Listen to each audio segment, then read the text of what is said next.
So the PowerPoint's not working. Yay!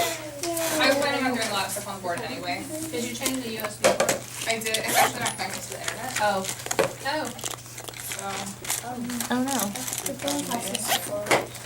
That could be an issue.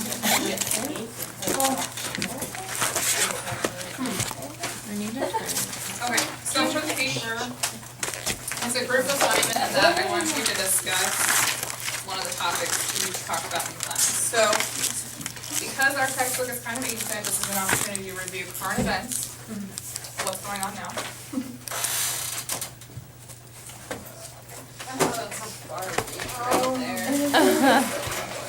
I like what you're Okay. doing. So for the paper, I've broken you down into groups. Holly, I apologize, I spelled your name wrong. My sister's a Y. When I printed it off, I was like, ugh. So I did change it on Teachery's version, but Edmodo's not as. It's okay, don't worry about it. It happens all the time. Sometimes I get HOLI.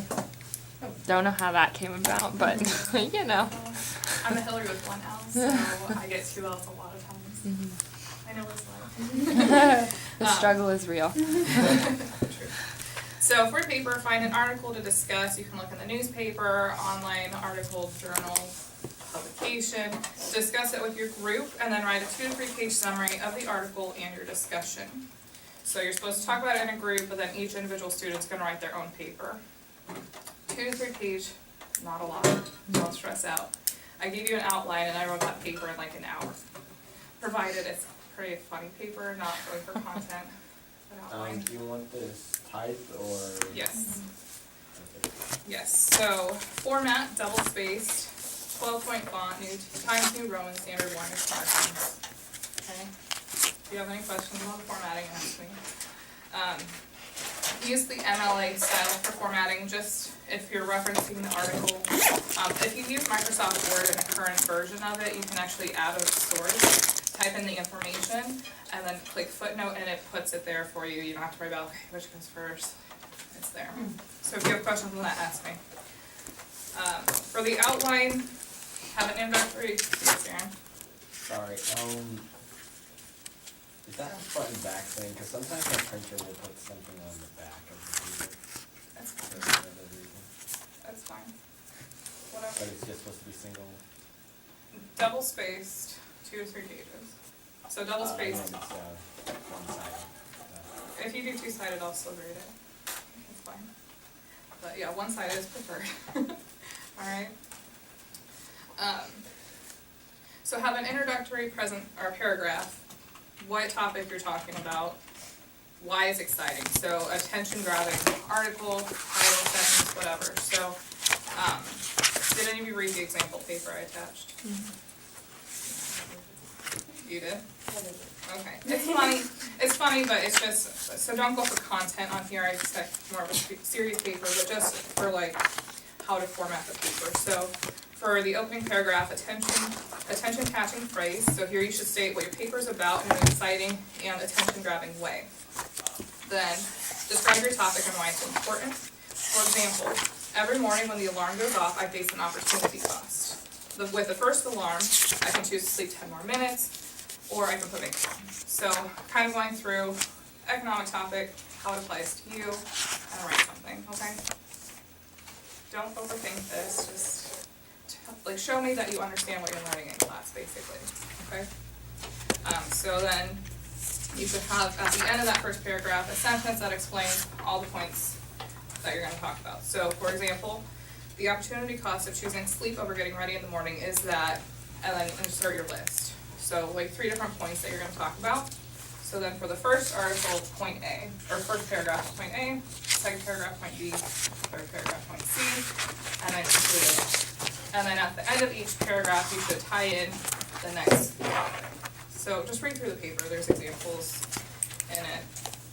And then for bibliography, just attach that to the end. And again, if you're using Microsoft Word, it does it for you. You put the information in there, okay? Aaron. What's the groups? Because I didn't get the thing. You're with Mac and Marnay. So I tried to put people who are only here for academics together and then those who are here more like for ballet together. That way if you're here and you have a break, you can discuss it and you're not having to spend a lot of extra time thinking about when can we meet? meet, okay?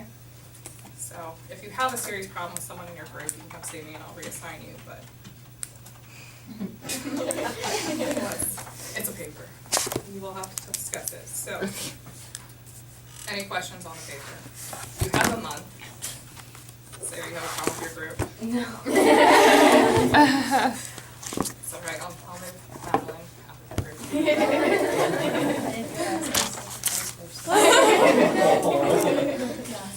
Okay, so now, we're gonna get into some more graphing for supply and demand. Okay, take a deep breath and try to keep up. So we have our axes. And then what do we put, what variable goes on the bottom? Here. Well, x does go here, but what is it that we're looking at?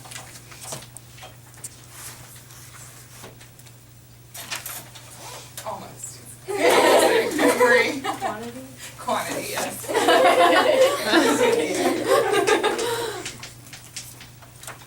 Alright, and then what are we looking at on the y-axis? Natalie? Lives? Yes.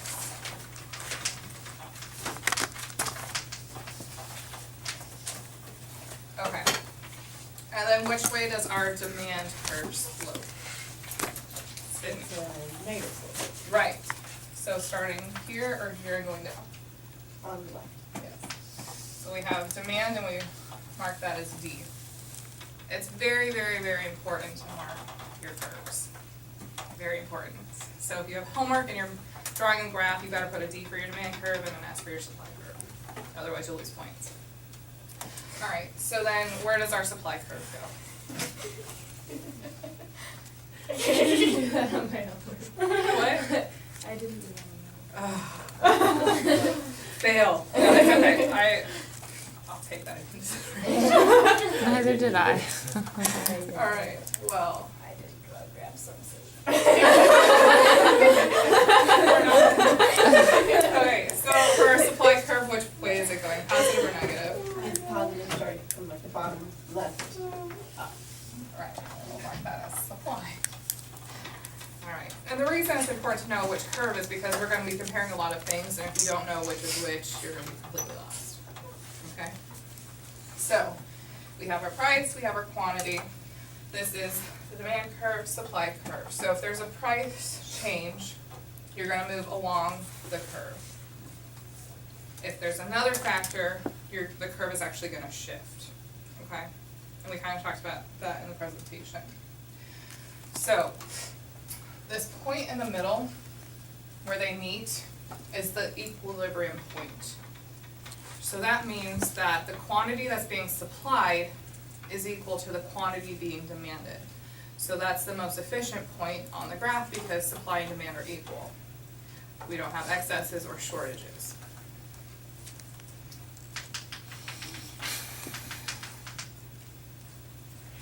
Okay. If we were at a point either here or here, will we have a surplus or shortage? If we're at either of these points, Sydney. On the left point, it would be, I didn't think this through. Okay. Okay, go ahead and think it through, and if you think of it. Alright, so at this point, supply is equaling demand. So let's put some quantities here.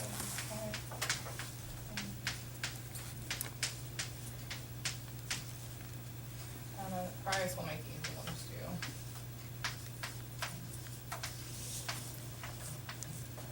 Okay, so make that 15. So this is saying that at equilibrium, the quantity demanded is 15, and the quantity, or at the price of $4, and then also the supply is 15. So supply and demand are equal at the price of $4. But if we move up here, where the demand is 10, and the supply is 25, do we have more supply or less supply than what's being demanded? So, more, so it's a surplus.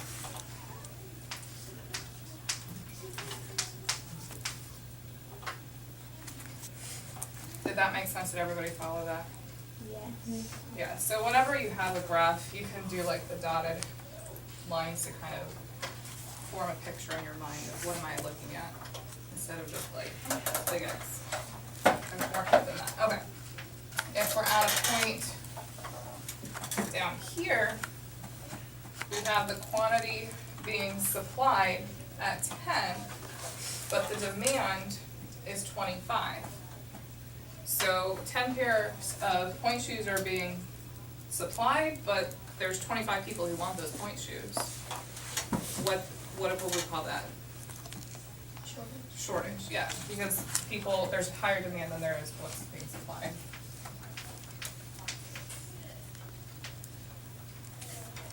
Did that make sense? Yes.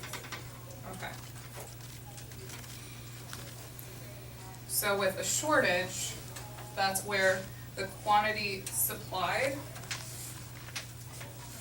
is less than the quantity demanded. So Q, quantity, S, supply, quantity, D, demanded, okay? Am I getting too low? Can you guys still see that?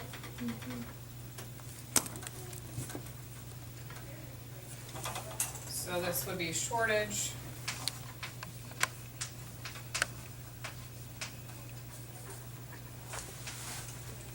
And then the surplus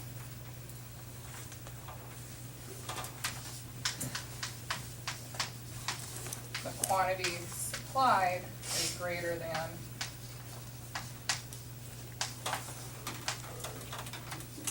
the quantity demanded.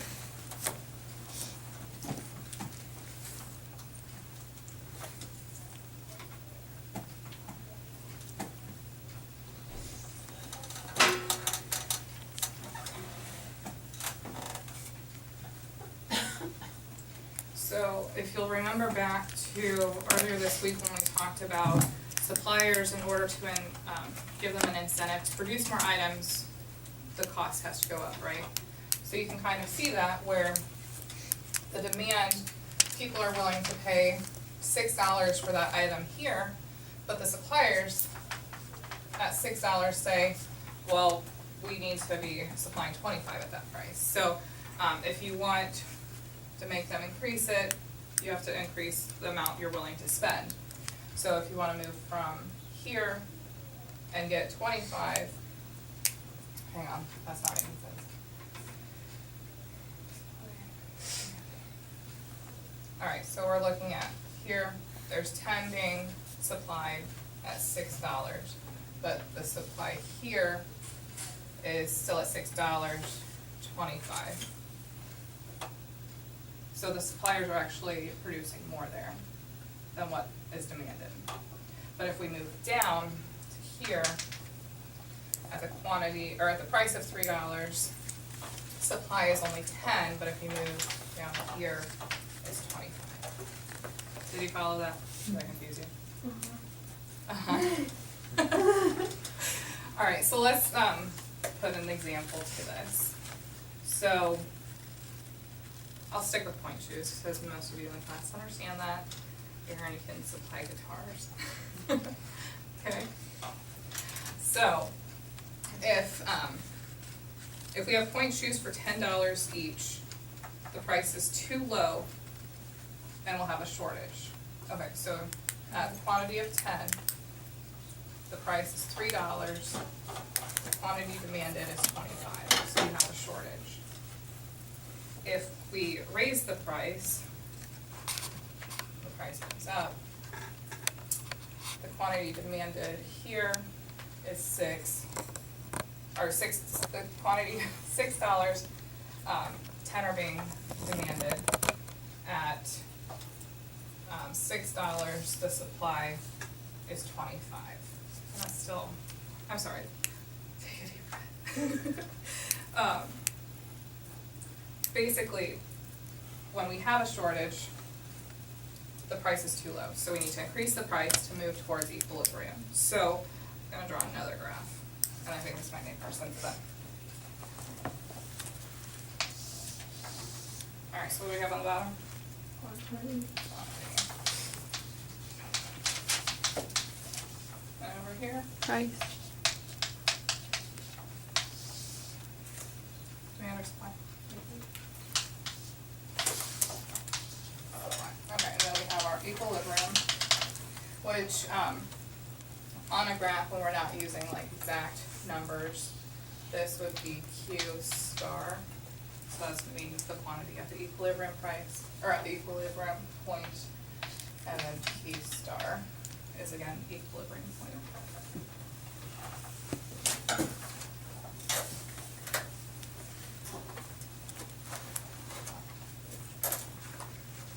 Okay, so we're gonna actually call this demand one, supply one. So,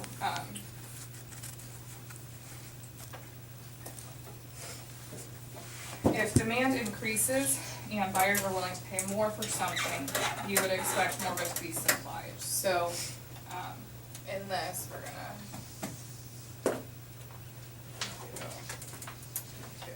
So this is the original equilibrium point.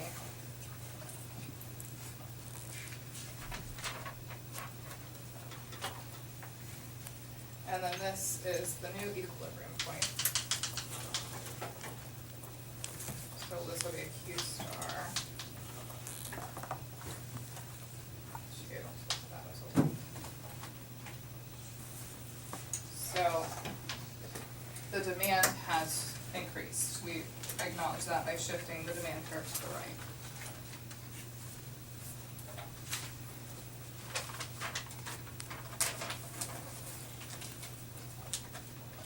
So the supply curve is staying the same, but the price can't stay the same for long because now there's more demand. So we have to move to a new equilibrium point, which will be here.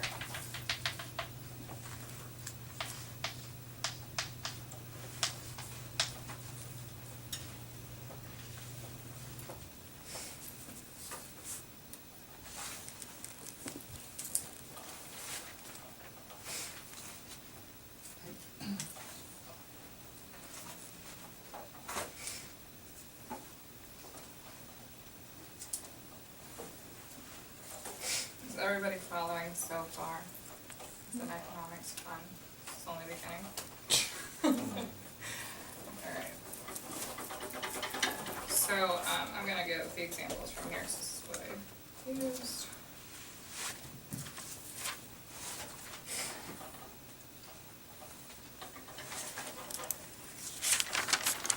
Okay, so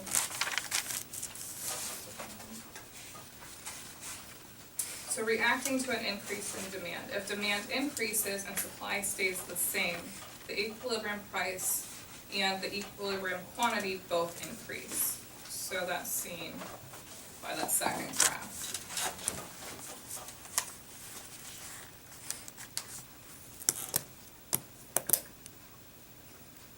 So before the shift, the market is in equilibrium at the P1, Q1, right? And then because the demand shifts, we shift it out to the right. And then now, there's an excess demand, right? So the demand is greater here than it was here, but the same amount, we're still on that same supply curve. So any shortage causes buyers to bid up the price. So if you think about that, if the quantity being supplied is low, so there's 10-point shoes being made and 25 people who want to buy them, you're gonna be in a bidding competition. Well, I'll pay $20 for the, even though they're priced at 10, I'll pay 20 because I really want that pair. So then the price moves up, right? And that's, so we're at price 1, but this new demand curve, we're willing now to pay this price 2. So a higher price. Is that making sense? Okay.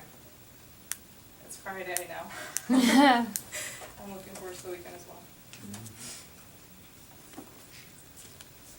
So note that when moving from the first equilibrium to the second, the equilibrium quantity increases from Q1 to Q2. Q1 to Q2. Okay. And then this would be quantity, one that was demanded. Alright, so the result makes good sense because if the demand increases and buyers are willing to pay more for something, you would expect more of it to be supplied, right? If you're willing to pay $20, producers are like, hey, I can make some money off of this, we're gonna supply some more. So also as the price goes up from one equilibrium to the other, because suppliers get more in a world of rising costs, and you have to pay them more.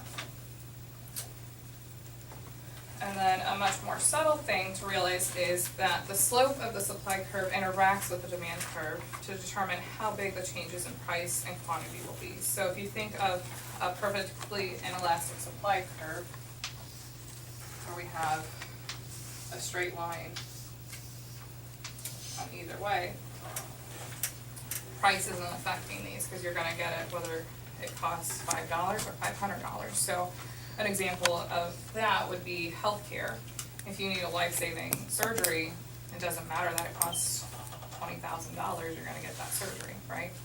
So whether it costs $1,000 or $5,000, you're gonna get that surgery. So with the vertical line, the supply curve, any increase in demand increases only the price. So it doesn't matter if the demand is increasing, it's gonna be the same. And then if we're dealing with a horizontal supply curve, a rightward shift in demand increases only the quantity, because the price is fixed. So this price is the same no matter how much you get. Does that make sense? So we have price, quantity. That's cute. Sydney. What would be an example of the graph on the left?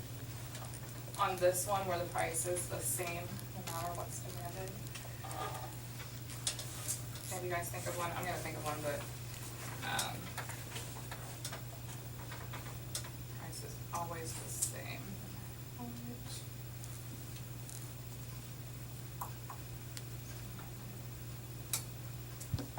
not sure, let me see if I can do something.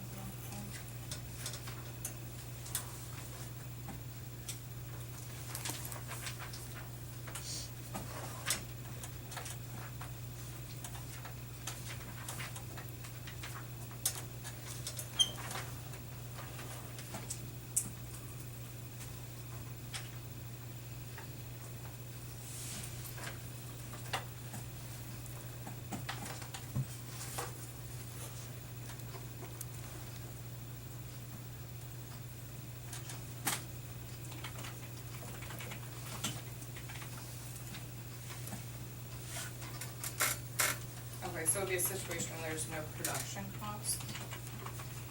So offering the owner a price is not an incentive way to make them produce more. Does that make sense? So he's not having to put money into resources to produce the item. He has no cost of producing this good. Does that make sense? Okay. So let me see if I can use more. So the price serves only solely to transfer the right of ownership and usage from one person to another. Historically, the fact that the quantity of land supplied has nothing to do with production costs has been the justification for property taxes. The way governments see it, they can tax land as harshly as they want because there's no need to worry that the amount of land and consequently the tax base will ever decrease. Does that make more sense? So by paying taxes on your land, the government isn't having a cost to keep up the land, it's just land, but they're still getting their tax payment from that. Yes? No? Barbara? No? Ready for the weekend? Alright. So back to equilibrium. Over here. So price one over here, where the demand is now increased, but the supply is still back here. So the price is gonna increase until we'll be at this point, right? Now we're back in a state of equilibrium. So the market, always ends back up at equilibrium.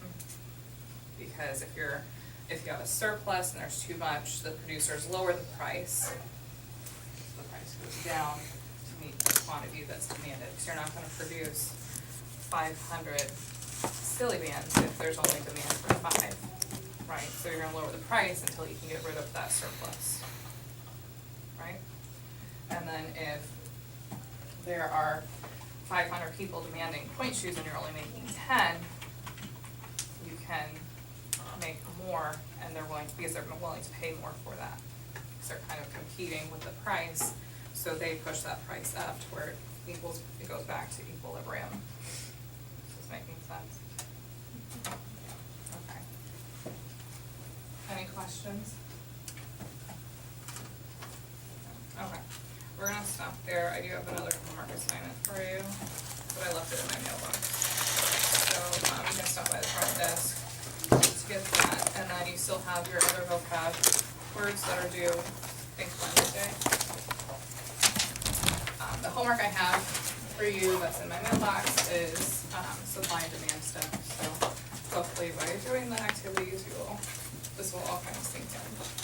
Yeah. Is that like assignments from the book in the book? No. It's just like a paper? Yeah. Yes, I looked up worksheets on supply and demand and found one, so, I think you guys will be able to do it. And if you have questions on stuff that we haven't quite reached yet, then you can ask me. I won't be at the front desk today, but I'll be there again tomorrow and Monday, yeah. So the chapter 5 vocabulary worksheet is due on Wednesday. Let's go ahead and push that back to Friday, just because we haven't done chapter 5 yet. When is the vocabulary due? It's due October 17th, you have a month. Okay. And it should be a pretty easy assignment. Once your group has decided or found an article or whatever you're gonna use, let me know the topic. That way I can be like, okay, yeah, that's a great idea, or we can do better. Okay? Did you want me to go over the groups again?